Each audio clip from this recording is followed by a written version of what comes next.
kulanti wacan oo wanaagsan daawadayaal kuna soo dhawaada barnaamij gaar ah oo aan kaga hadlayno kulankii baarlamaanada Afrika ee ka dhacay dalkan Koonfur Afrika gaar ahaan magaalada Johannesburg oo laga hadlayay tacadiyadii ka dhanka ahaa aadanaha ee ka dhacay dalkan Koonfur Afrika iyo qalalaasaha qaaradda Afrika. Kulanka ayaa looga hadlay dhibaatada dalka Koonfur Afrika lagu geystay dadka Afrikaanka ah ee qaaradan Afrika ka soo jeeda. Xildhibaanada dawladda Soomaaliya oo ka mid ahaa xildhibaanadii ka qayb galay shirka baarlamaanada Afrika ayaa TV-ga caalamiga Universal waxay uga warbixiyeen xaaladda baarlamaanada Afrika iyo tacadiyadii ka dhanka ahaa aadanaha ee ka dhacay dalkan Koonfur Afrika bishii tagtay. waxayna si gooni ah u tilmaameen in Soomaalida ay ahaayeen qaar ka mid ah dhibanayaashii wax ku soo gaaray dalkan Koonfur Afrika. inkastoo dhibaatada Soomaalida soo gaartay ay aad u yareed sida ay sheegeen qaar ka mid ah xildhibaanada oo la hadlay TV-ga caalamiga Universal, waxaan weydiiyey qaar ka mid ah xildhibaanada ma kala hadasheen baarlamaanada Afrika tacadiga ka dhanka aadanaha. waa tan xildhibaan Sareedo oo ka mid ah baarlamaanka Soomaaliya kana qayb gasha sanad walba shirka baarlamaanada Afrika ee lagu qabto dalkan Koonfur Afrika. إنجليزي مركي سود جاين كل واحد نقصناين الداية انتهضلي مركب مانتو حاي مع دوسي كوغانكا ريبك عالمية في سود أفريقيا كليا سعادة بشيء وحيت دلك السود أفريقيا ودل أفريقيان مدهوينها سود أفريقيا من جواب عدل مع المنكي بغبك أها إذا عدها ولا جيسنيس دل كان أفريقيان إسكالي أفريقيان ومدير dalka iyo maanta waxay tiri waa dalkii hooyo darawal kan ugu koreeyay kan ugu hooseeyay kan refergareynay Afrika waa u sameeyay dawladda South Africa arrimaha dibadda apologies ka bixisay way dhici doontaa in bii hadlaay laakiin apologies weyn bay dawladda ka bixisay halkaas. Soomaaliduna dadka sanadkan lagu hayay aad bay u yaraaday alxamdulillah. dalalkan deriska ah iyagu soo dhigo walaalahooda oo aad u xigaan sida anaga Itoobiya isku nahay ayaa todobada qof oo aad arkaysan ay ahaayeen waxna sida u maleynaysan ma cadow buunbuuninaya waa soo madaxweynaha South Africa ku sheegay arrintaas darteeda sanadkan madaxweynayaasha Afrika samad inta ku gali doona speakerada Afrika samadka inta ku gali doona naagaha Afrika oo ku shir doona arrintaas oo Borges weyn dawladda ka bixisay waan laga hadli doona markii gudoomiyaha baarlamaanka la doorto waa digniin loo diray South Africa أيضاً أبو الجسك. كل واحد كم يتحيل من هذا برلمان أفريقيا الصومالي ومثله وحن نفقي بشهر دور مرة إلا إلى بدو يكون يتطلب شركة برلمان أفريقيا. حوك يدوني هاي السنة كان شركة برلمان أفريقيا يكفر من ذلك الكونفر أفريقيا السنة اللي هراء مثلا لو هذا تعديل أفريقيا تاع الصومالي ضد كم ديهين لو بيسنا ذلك الكونفر أفريقيا يكاد على ذلك الكونفر أفريقيا شركة كفر من هذا برلمان أفريقيا. بسم الله الرحمن الرحيم. وحالك مقالة جوهانسبرغ كفر من شركة برلمان كأفريقيا قلت شركاني وكد وياي شركة هراء ونصوم مرة مركز الله فيريو محايا لي ومركز أبوه الرئيسي مدحوينه إيست أفريقيا ومدة أدوب ماقا لغا سنة ونوي ماذا هالكا ونغضو مرت الشرف مادام مر والبابا شركة مركز فرمايا لغا مرتقادة مدحويناش أفريقيا نسيبنا ما أنت وحا مرت الشرف نوعا شركا madaxweynaha dalka Kenya Uhuru Kenyatta runtii wuxuu ka jeediyay halkaas maanta shirka markuu furmayay khudbad aad u dheer oo muhiim ah oo runtii macno leh oo dhinac walba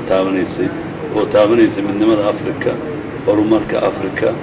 maxaa la yiraahdaa xasilooni darrada iyo amni darrada ka jirta deegaanka aan annagu ka nimo. intaa kadib madaxweynaha baarlamaanka Afrika laftigiisa ayaa khudbadiisu wuxuu ku furay dhibaatooyinka ka jira dalkan South Africa oo dadka ajnabiga Afrikaanka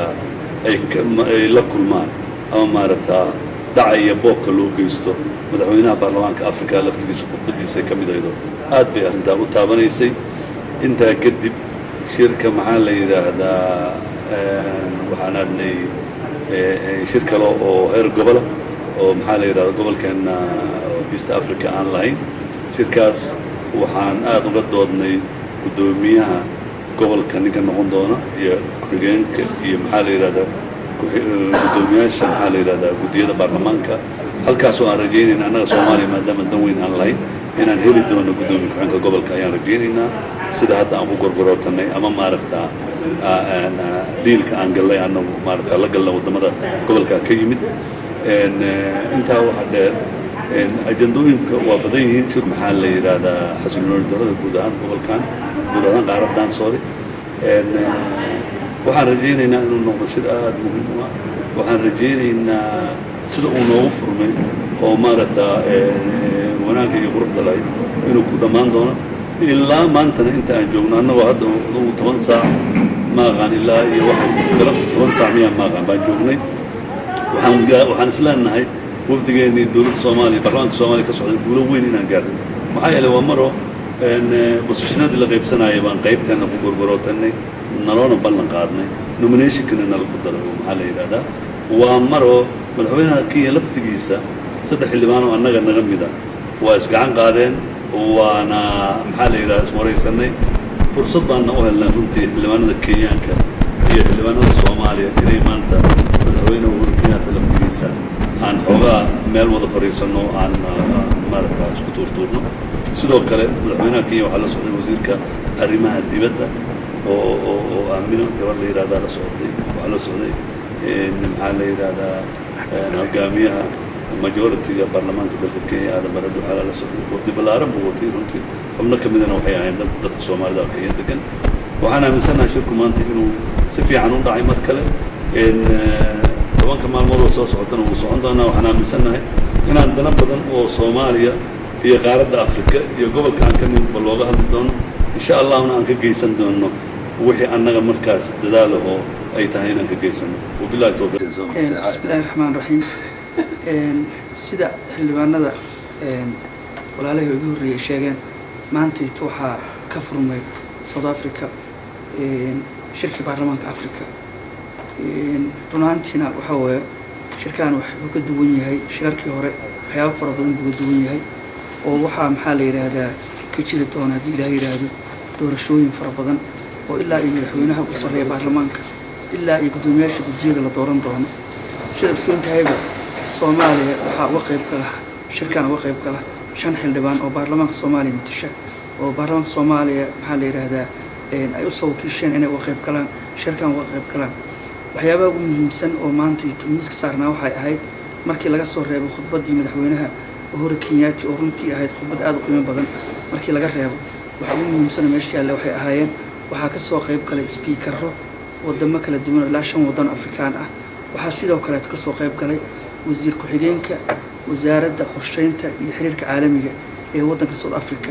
oo run ahaantii si deeply ah oo faahfaahsan oo warbixisay waxyaabihii dhibaatooyinka ka dhacay South Africa oo loo geystay guud ahaan Africa oo dhan loo geysanayay oo annagana Soomaali ahaan ay aad noo khusuusay arrintaasi oo ay run ahaantii ay weydiisatay wasiiraddu weydiisatay Pan African Parliament xubnaha ka tirsan baarlamaanka inay ka bixiyaan talooyin ka bixiyaan qaabkii arrimahaas loogu hortagi karo iyo qaabka la saaka kaashan karo arrintaas waxay noqon doontaa waxyaabaha aad looga hadli doono maalmaha soo socda haddii Ilaahay yiraahdo waxaa sidoo kale ayadana laga hadli doono haddii Ilaahay yiraahdo amniga qaaradda Afrika oo dhan gaar ahaan wadamada Soomaaliya iyo maxaa la yiraahdaa Burundi oo hadda xogaa ka taagan yahay iyo dhowr wadan oo kale oo maxaa la yiraahdaa la soo bandhigi doono arrimaha ugu muhiimsan bay noqon doontaa oo kulli aad uga hadli doona haddii Ilaahay yiraahdo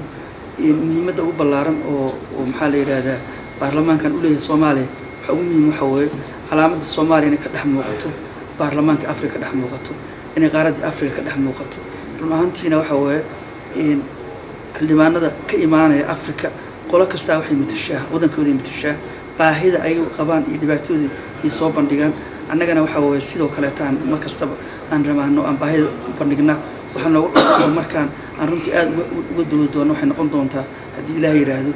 dadka Soomaalida ah oo ku nool South Africa oo dhibaatooyin fara badan lagu hayo inkastoo dawladda South Africa aad u cadeysay mowqifkeeda haddana waxa weeye waxaan ka bixin doonaa taladeeda siinal tahay qaabka ugu habboon oo lagu hortagi doono waxaan sidoo kale waxaa la rajaynayaa inaan ayadana ka hadalno qaabka ugu wanaagsan ee Afrika ay u saacidi karto dhinaca ammaanka Soomaaliya u saacidi karto oo dugsoontii dhowr wadan inay ka joogaan Soomaaliya ciidan ka joogaan waxaana maxaa la yiraahdaa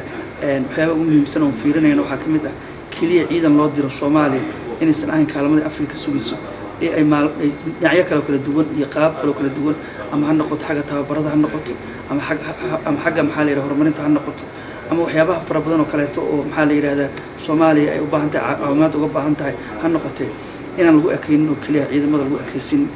waxyaabo fara badan ka hadalna rajaynaa haddii la yiraahdo محمد علي فولي waxaad ka mid tahay xildhibaanada dalka Djibouti ee metelaya baarlamaanada Afrika ee ka qayb galay shirka baarlamaanada Afrika ee ka furmay dalkan Koonfur Afrika maxaa looga hadlay maanta maxaa la filayaa inay qabtaan baarlamaanada Afrika ee shirka maanta furmay horta maxaad baan celinayaa in su'aasha la weydiiseen ay soo dhaweynta ugu soo dhaweyseen mikrofoonkiina waxaa maanta dhacay shirkii ugu dambeeyay ee saddex sanadood ay xidhmaya oo lagu dooran doona presidentka baarlamaanka iyo biiroogiisa iyo guddiyaasha joogtada ee baarlamaanka halka waxa weeyaan shir aad muhiim ah oo baarlamaantarada xildhibaanada Afrikada oo dhan ee halkan ku dhaaratay ee halkan joogtay inay timaadaan waxa ajandaha ku jirta in hawlo badan hawlahaas waxa in marka dambe ee Soomaaliya dhigi doonay waxa ugu muhiimsan waa in ajandaha madaxweynayaashii Afrika oo ku shiray maxay wadanka Guinea Equatorial oo Malabo ku shiray ayaa soo bandhigay in baarlamaankan uu xeerkiisu noqdo xeerkii xeer joogta ah lagu halkan lagu dooran karo xeer lagu xildhibaanadu ay awood u yeeshaan in xeer buuxda ay halkan ku shaqayn karaan awal waxay ahayd xeer aanan aad u buuxin marka waa isbedel baa meesha yimiday isbedelka baa keenaya in qofkaan halkan ka dooran doono inuu isbedel weyn oo aad u dheer uu samayn doono saddex sanadood soo socda waxa isku haya Afrika Australia Afrikada Soodka iyo Afrikada Noorka ayaa maanta doorkoodu yahay tahay ka dood weyn baa halka ka dhici doonta waniga doonaan labada dhankay u badan tahay waa anagoo og imika xagga Afrikada Maghribka inay xildhibaan inay haysan musharax Afrikada kale ee Soodkana ay leeyihiin laba musharax oo mid ka socda wadanka Zimbabwe ka kalena ka socda wadanka Mozambique labada waa kulkaade isku hayn doona ta kale anagu aan aad uga xunnahay waxa weeyaan Clerk Secretary Generalki halkan baarlamaanka oo wali arintiisa la dhameyn iyo administrationki joogtada halkan u ahayd shaqaalihii baan u jeedaa joogtada oo wali si cad aanan loo tafatirin oo loo xulin kolka xogayaha doorashadiisu aad bay u muhiim tahay ninka jooga ee sanadkaas oo dhan hawlaha noo haynay weeyaan kolka nin South Africa ka socdo oo 10 sano jooga ninkaas oo shaqadiisu aad ay fiicneen oo la doonayeen kuwa kale in lagu bedelo arrintaana arrin muhiim weeyaan oo isku hayn ku jira qorshaha maadaama dalka Koonfur Afrika ay ka dhaceen tacadiye ka dhana aadanaha gaar ahaan lagu bartilmaameedsanayay dadka Afrikaanka ah ee midabta kor lagu gumaadayay ka dhacay xenophobia lagu soo jeedo dadka Afrikaanka ajendaha laga dooday shirka baarlamaanada Afrika ma laga yaabaa in lagu soo qaato maadaama dhibaato badan loo geystay dadka Afrikaana wixii ugu horeeyay maanta aan ka hadalnay presidentka baarlamaanka ka hadlay waxay ahayd arrinta ka dhacday South Africa oo lagu xadgudbay dad Afrikaana oo wadan koogii iska jooga inkastoo wadana kale ay ka yimaadeen taas uu presidentka baarlamaanka gudoomiyaha baarlamaanku aad u dhalyacay oona u soo jeedinay taageero guud ahaaneed ummadda shacabka halka lagu gumaaday iyo aan ka xunaanay wadana South Africa aan ku boojinay inay qaraar cad ay ka qaataan oo dadkii dambiyada geysana xarig adag iyo maxkamad la geeyo taasay haddana wasiirka arrimaha dibadda ee South Africa isaguna yimiday oo dumar oo iska daa iyadoo halka ay nagu bandhintay hawlihii ay ka qabteen arrimahan ay yiraahdeen in presidentga iyo dawladda South Africa ba way ku daba jiraan hawlahan inay hagaajiyaan waa sida ay noo sheegeen runtu sidii tahayna anagu ma ogaan karayno maadaama aan wadankan 2-3 aan joognay makaan madaxweynaha dalka Kenya Uhuru Kenyatta ayaa ka mid ahaa maanta wufuudi ka soo qayb gashay muxuu soo kordhin karaa Uhuru Kenyatta imaashihiisa maanta dalka Koonfur Afrika iyo baarlamaanada Afrika oo ka qayb galay shirkiisa Uhuru Kenyatta aad buu nagu bandhigay arrimaha ka socda in horumarka Afrikadu ay gaadhay